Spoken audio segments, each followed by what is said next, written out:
Bonjour, aujourd'hui on se retrouve pour la question numéro 3 de notre quiz de l'Avent. Alors c'était une question, les coulisses du parfum.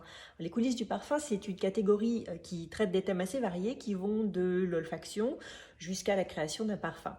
Donc celle du jour, c'était la suivante. Elle aide des malades atteints de troubles de la communication ou de la mémoire en utilisant le syndrome proustien qui provoque des réactions en sentant certaines odeurs. Alors était-ce l'aromathérapie, l'olfactothérapie ou l'aromacologie? Alors il y a eu pas mal de confusion sur cette question, donc la réponse c'était l'olfactothérapie. On va faire un petit point sur les trois pour que vous fassiez bien la différence.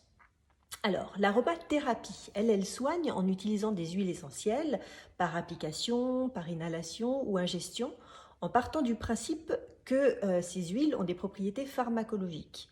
Alors, par exemple, on va vous dire que l'huile de rose musquée, ça va avoir des vertus cicatrisantes, que l'huile de thym soignerait les infections respiratoires. L'aromacologie, elle, décrit l'influence des odeurs sur le psychisme, et donc sur les humeurs et sur le comportement. La lavande serait par exemple calmante, quand l'huile de mandarine, elle, serait plutôt stimulante. L'olfactothérapie, quant à elle, se base sur la puissance des odeurs à stimuler la mémoire oubliée. Donc c'est pour ça qu'on l'utilise beaucoup sur des malades souffrant de perte de mémoire ou de langage, et tout ceci à la suite d'accidents ou de maladies, par exemple Alzheimer. Je vous recommande d'ailleurs la lecture de ce livre, Le guide de l'odorat, où l'olfactothérapeute Patty Kanak nous explique justement ses ateliers olfactifs qu'elle a fait à l'hôpital de Garches. C'est vraiment fascinant tout ce qu'elle fait.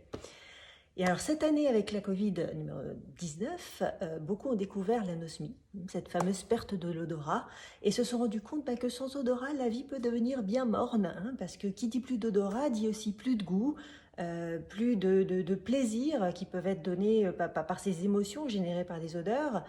Bien souvent d'ailleurs, on les entend nous dire on n'a plus le goût à rien.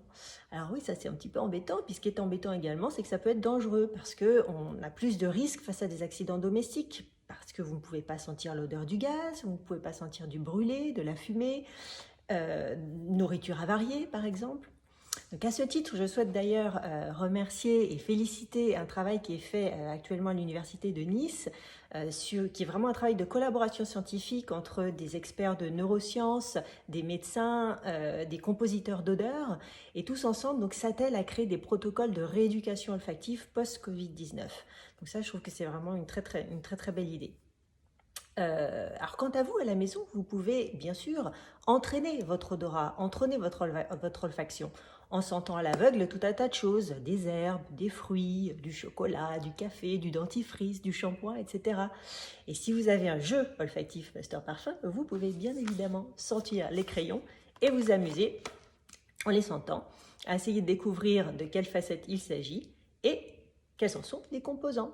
Voilà, je vous retrouve pour la question numéro 4 demain. Salutations parfumées!